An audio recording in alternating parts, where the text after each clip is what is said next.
Buenos días, buenas tardes, buenas noches a todos y a todas. Mi nombre es Héctor Bernardo, soy periodista, profesor de la Universidad Nacional de La Plata y director del Observatorio Latinoamericano de Comunicación y Procesos Políticos.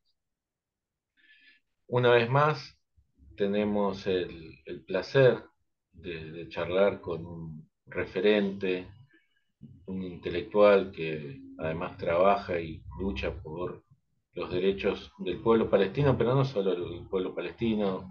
Nuestro invitado de hoy tiene una larga militancia a favor de la lucha de los pueblos, pero específicamente y especialmente él trabaja en estos temas que tienen que ver con los derechos del pueblo palestino y con la lucha de ese pueblo y con la paz para ese territorio. Estamos con Rafael Araya Masri, que es presidente de la COPLAC, miembro del Consejo Nacional Palestino y miembro del Comité Central de la OLP. Rafael, muchísimas gracias por atendernos hoy. Es un gusto, Héctor, un placer estar contigo y gracias por la invitación. Si bien es un poco informal, te voy a pedir que nos aclares a todos, porque a mí se me olvidó la definición de las siglas. ¿Qué es la COPLAC? La COPLAC es la Confederación Palestina Latinoamericana y del Caribe, que reúne a las comunidades de todo el continente donde habitan más de 1,5 millones de palestinos y sus descendientes, Héctor. Eso es lo que agrupa la COPLAC y es parte integrante del esquema de la Organización para la Liberación de Palestina, único y legítimo representante del pueblo palestino. Eh, para hablar de la actualidad, ¿no? De la actualidad de lo que está pasando en Palestina. Tenía unos datos también anotados que lo voy a leer para no ser impreciso. De Perfecto. uno de los últimos reportes, tal vez incluso ya estos números estén desactualizados, ¿no? Desde el 8, desde el 7 de octubre que empezó esta arremetida de Israel contra el territorio palestino, en la franja de Gaza hay 33.650 personas asesinadas, 76.200 heridos. En Cisjordania, porque no solo la agresión se limita a la franja de Gaza, hay Así es. 463 asesinados y 4.750 heridos. De todas esas personas asesinadas, casi 14.000, 13.900 son niños. Y además, bueno, hay 8.950 mujeres asesinadas, 1.049 ancianos asesinados, 8.100 desaparecidos. De esos 8.100, 4.000 son niños. Y el asedio, entre otras cosas, ¿no? Los números son muchos, pero solo para señalar algunos. Entre otras cosas, el asedio que Israel ha puesto a la franja de Gaza, impidiendo la entrada de alimentos, impidiendo el acceso al agua, digamos, las condiciones mínimas de vida, ni hablar de los medicamentos o la atención y la luz en ese territorio. Ese asedio ha provocado que hasta ahora, según los registros oficiales, al menos 27 niños murieran de desnutrición y deshidratación. Son números que son terribles, son tremendos, que como dije, tal vez ya a esta altura hayan quedado viejos. Eh, pero bueno, ¿cómo se llegó a esta situación? Para analizar esto, tenemos que ir al 7 de octubre, tenemos que ir a los acuerdos de Oslo, tenemos que ir a 1967, tenemos que ir a 1948. ¿Por dónde empezamos, Rafael, para comprender esto?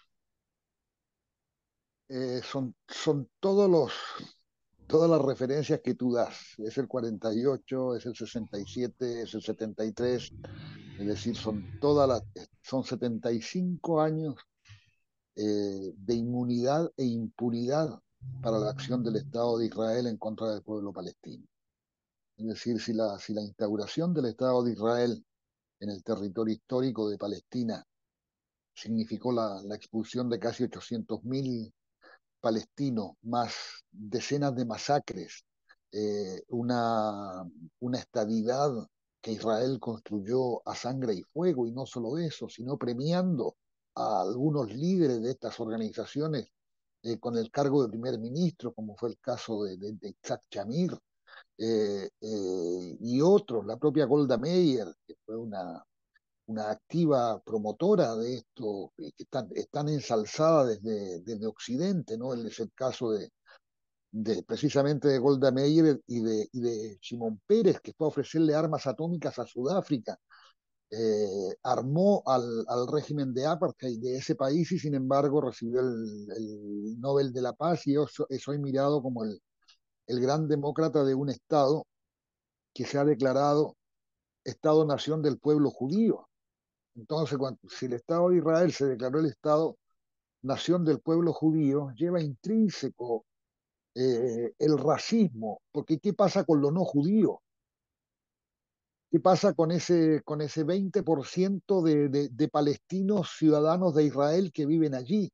¿Qué pasa con el pueblo druso, que sirve incluso en el ejército de Israel, que ellos emigraron desde el Líbano, básicamente, y que significó la renuncia de decenas de oficiales y suboficiales del ejército, porque entendieron que esta declaración de Estado-Nación del pueblo judío para Israel implicaba, primero que nada, el triunfo de la teología, de transformar a Israel en un Estado teocrático, digamos que excluía o le daba carácter de segundo o tercer orden a aquellos no judíos y seguía, por supuesto, posibilitando, permitiendo y fomentando la inmigración de cualquier judío en el mundo que quisiera habitar en el suelo tanto del territorio israelí, pero básicamente de las colonias que ellos han ido instaurando en el territorio destinado a conformar el Estado palestino.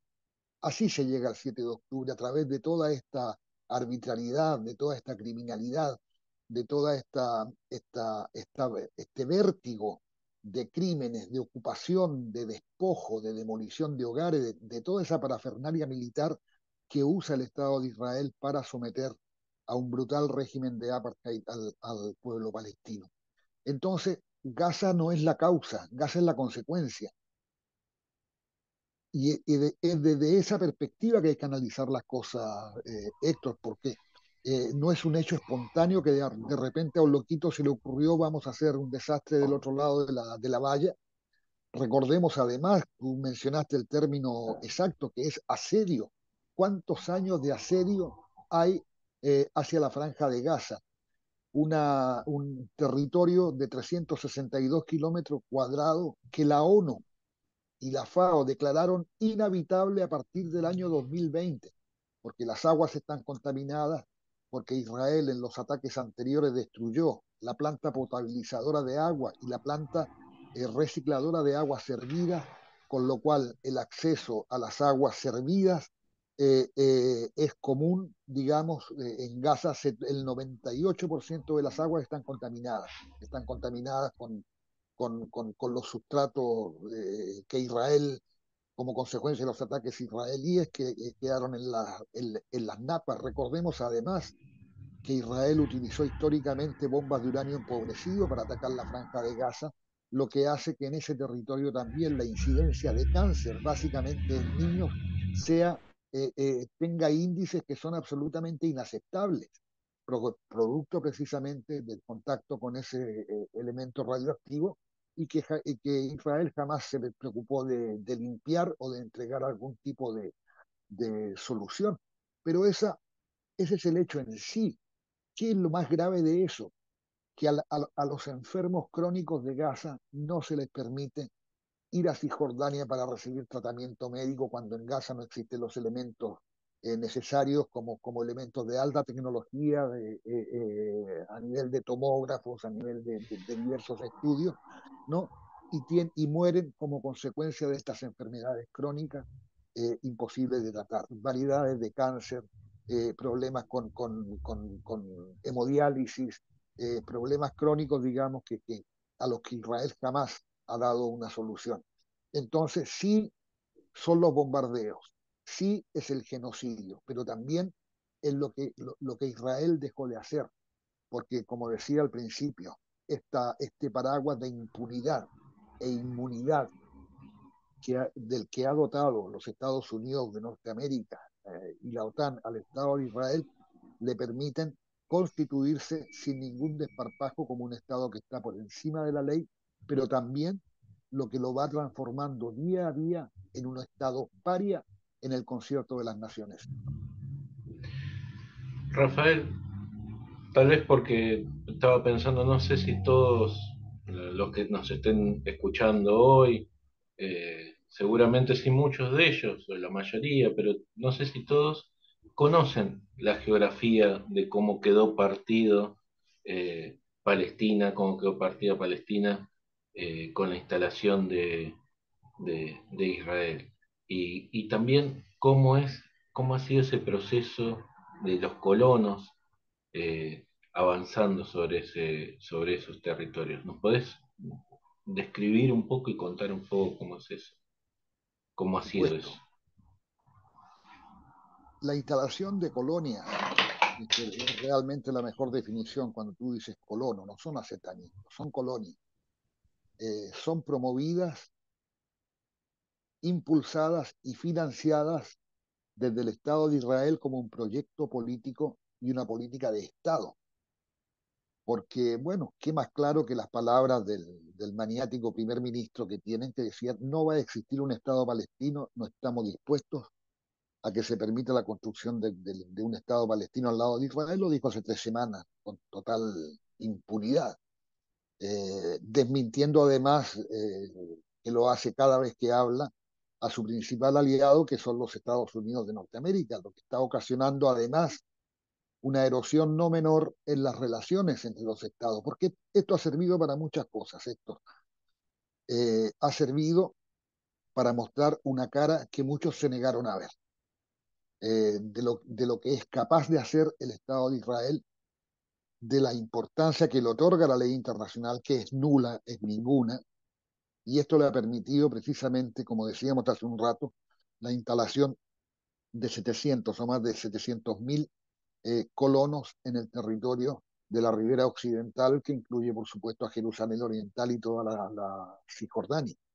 El Estado de Israel, como te decía, otorga créditos blandos para construir, otorga facilidades, otorga los elementos de infraestructura, construye carreteras que conectan a las colonias entre sí y por la que los palestinos tienen prohibición de circular. Cuando el nieto de Nelson Mandela decía que el apartheid impuesto por Israel al pueblo palestino, sobre todo en el territorio de la Ribera Occidental, decía que era infinitamente peor que el que habían vivido ellos en Sudáfrica, porque ellos tenían determinadas limitaciones, pero jamás tuvieron la prohibición de circular. No hubo carreteras para blancos y negros. Es decir, muchas de las cosas que aplica el Estado de Israel en contra del pueblo palestino no las vivieron en la Sudáfrica segregacionista. Esto no es intentar ablandar la situación que padeció Sudáfrica, pero sí es poner una referencia de lo que significó el sistema de apartheid y de lo que está significando actualmente el sistema de apartheid en Palestina, haciendo la comparación entre la Palestina de hoy y la Sudáfrica de los años 70, 80, digamos, hasta la derogación del régimen y la asunción de Nelson Mandela como primer presidente constitucional del país sin el sistema de apartheid. Entonces, yo leí esta mañana las informaciones en las cadenas árabes. Esta mañana un grupo de colonos asaltó una aldea al oeste de Ramallah, colonos armados, ¿no? Que entraron directamente disparando en una aldea palestina y mataron a un joven, destruyeron propiedades, destruyeron autos, es decir, y esa gente actúa con esa impunidad en el territorio palestino al amparo y bajo la protección de la policía y del ejército de Israel en la Cisjordania. Entonces, cuando hablamos de apartheid, tenemos una demostración que tal vez la más palmaria para explicar esto. A un mismo delito cometido por un joven palestino o un joven israelí, hay distintos procesos de juzgamiento, porque al colono israelí lo va a juzgar un tribunal civil normal del Estado de Israel y al joven palestino lo va a juzgar un tribunal militar israelí encargados de la administración del territorio de Cisjordania. Entonces, cuando para un mismo territorio tienes dos regímenes de justicia, no puedes no hablar de apartheid.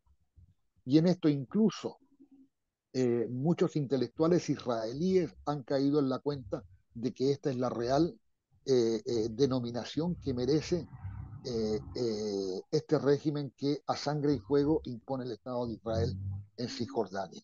Los acuerdos de Oslo habían prohibido la expansión de los asentamientos a partir de su firma y se cumplió durante el tiempo mientras estuvo vivo el ex primer ministro israelí Isaac Rabin, que firmó los acuerdos con el entonces presidente Yasser Arafat, presidente de la OLP, y que un terrorista judío, un fundamentalista, lo asesinó por la espalda precisamente cuando, eh, perdón, estaba llegando a un acto por la paz en una plaza en Tel Aviv. Entonces, esa es lamentablemente la mentalidad que prima dentro de la sociedad israelí, el rechazo a cualquier acuerdo con los palestinos. Nosotros vemos hoy, por ejemplo, grandes manifestaciones pidiendo la salida de Netanyahu, del que me gustaría después, en un ratito, hablar, perdón, esto. Eh, entonces, Netanyahu fue el principal impulsor del asesinato de Isaac Rabin. Llenaban las calles con gigantografía donde la imagen de Rabin aparecía vestida con un uniforme nazi o con un uniforme de capo, que eran los judíos que seleccionaban en los campos de concentración para vigilar a los propios judíos y que tenían que elegir incluso a quienes iban a ir a las cámaras de gas o al asesinato.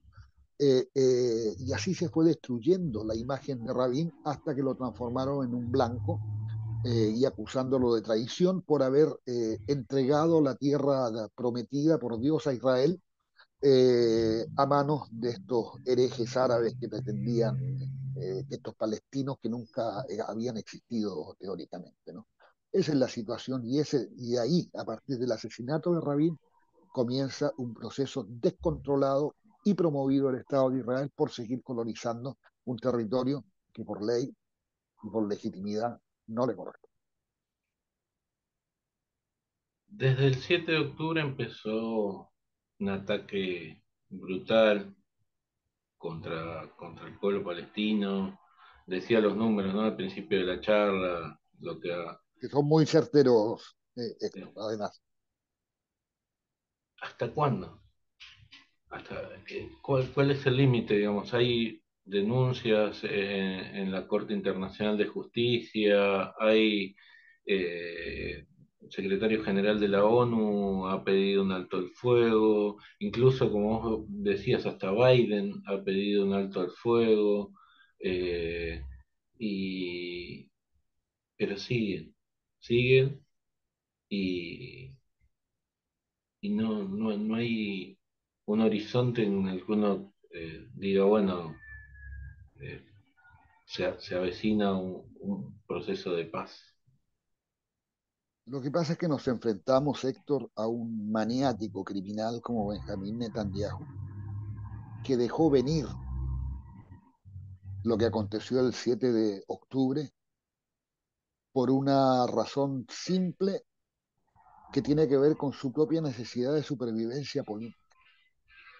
Hoy Netanyahu, sin conflicto armado, sin esta agresión a Gaza, no sería primer ministro hace unos cuantos meses y lo más probable es que estuviera preso, porque él fue advertido por el jefe de la inteligencia egipcia, más tarde por la Mossad y finalmente por la CIA de lo que se venía.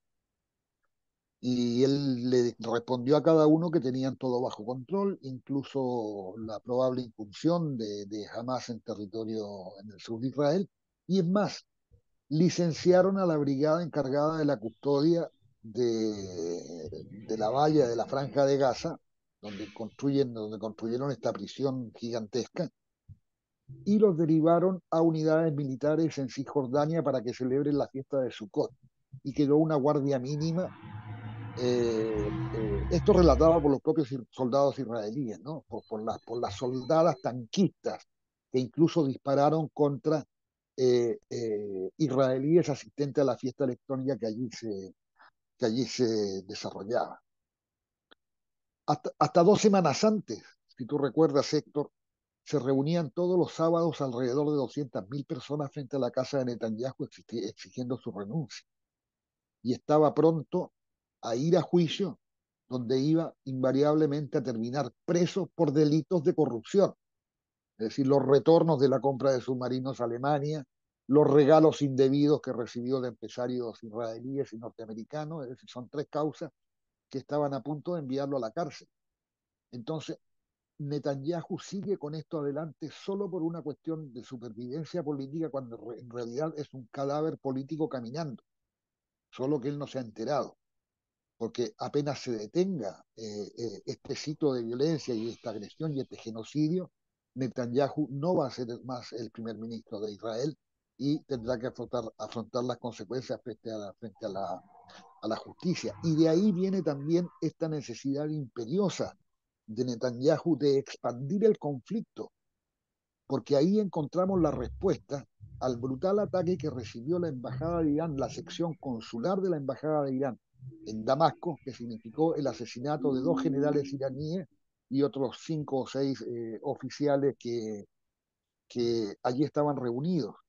Entonces, son todos esfuerzos ingentes para que el conflicto se expanda y obligar a los Estados Unidos y a las potencias occidentales que avalan a Israel a entrar en un conflicto en el que realmente no tienen ningún interés.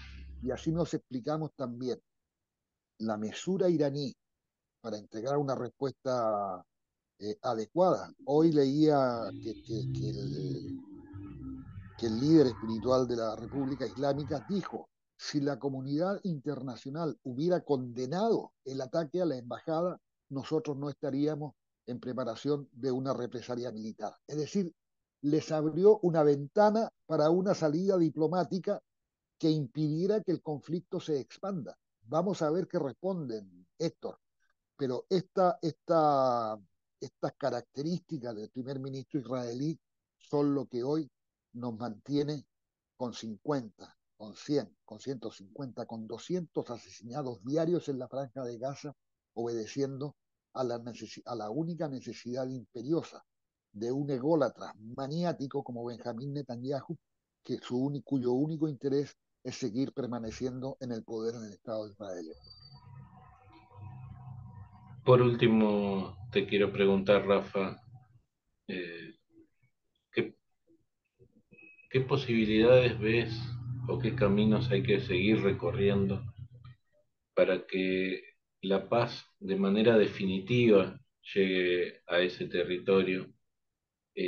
No solamente por lo que está pasando ahora, sino por estos 75 años de- de ocupación y de asedio y de esta cotidianidad que narrabas vos, ¿no? La agresión a los palestinos, este apartheid que han vivido ahí durante tanto tiempo, el avance de las colonias, la cantidad de niños palestinos en cárceles israelíes que es innumerable ya, la cantidad de violaciones cotidianas a los derechos humanos. ¿Qué camino tenemos que seguir recorriendo para que esto se acabe y qué posibilidades hay de llegar a esa solución? Yo en lo personal y a la luz del análisis que puedo hacer de la información abierta, Héctor, yo te puedo decir que nada permite pensar que esto va a volver al statu quo preexistente al 7 de octubre de 2020. Nada. La política es un ámbito que está lleno de señales y de gestos. Y las señales de la política nos indican, por ejemplo, de quiebres importantes en la homogeneidad de la Unión Europea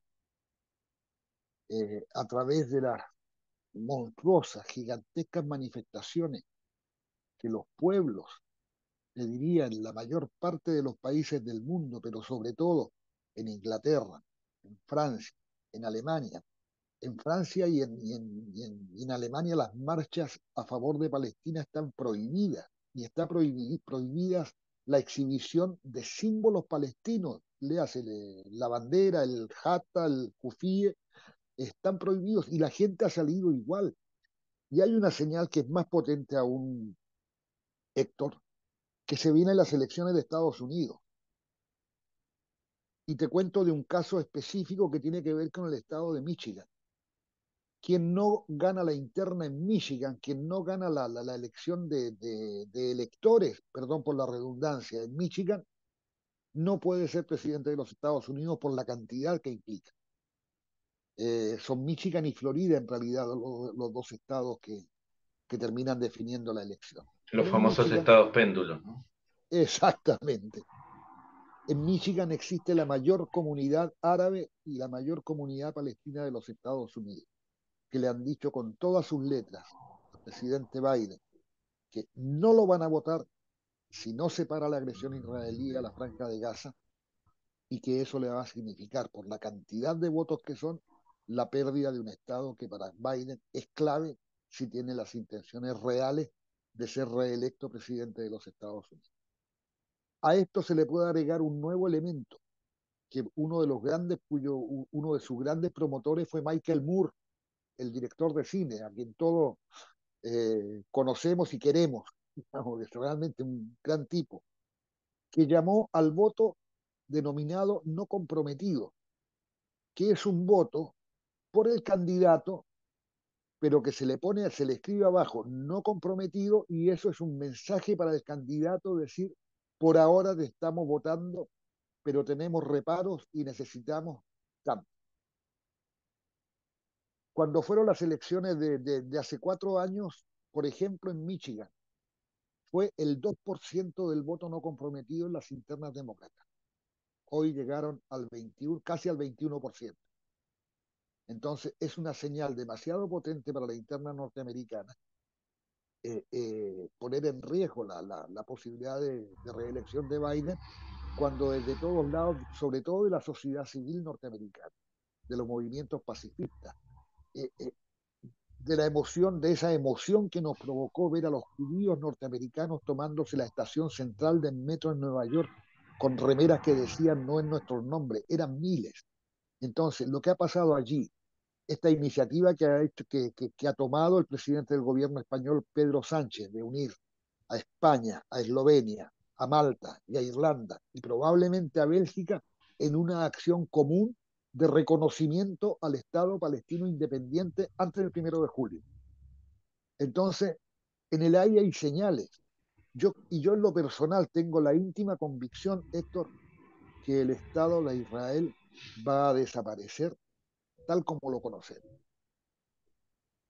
No digo que vaya a dejar de existir Israel, pero esta forma, esta prepotencia, esta convicción que muchos de ellos poseen para decir que son el pueblo elegido de Dios, va a tener que cambiar si Israel quiere sobrevivir como un país en el medio del corazón de las naciones árabes.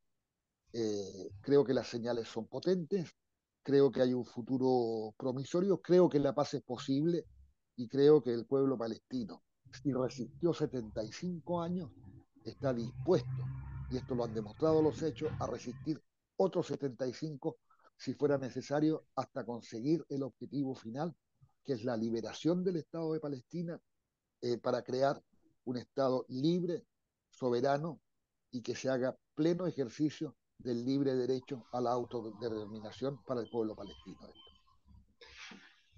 Rafael, muchísimas gracias por tu tiempo, muchísimas gracias por tu claridad, por tu compromiso. Te vamos a volver a invitar para seguir charlando de este y de otros temas. Esperemos que en un contexto no tan doloroso como el que estamos transitando hoy.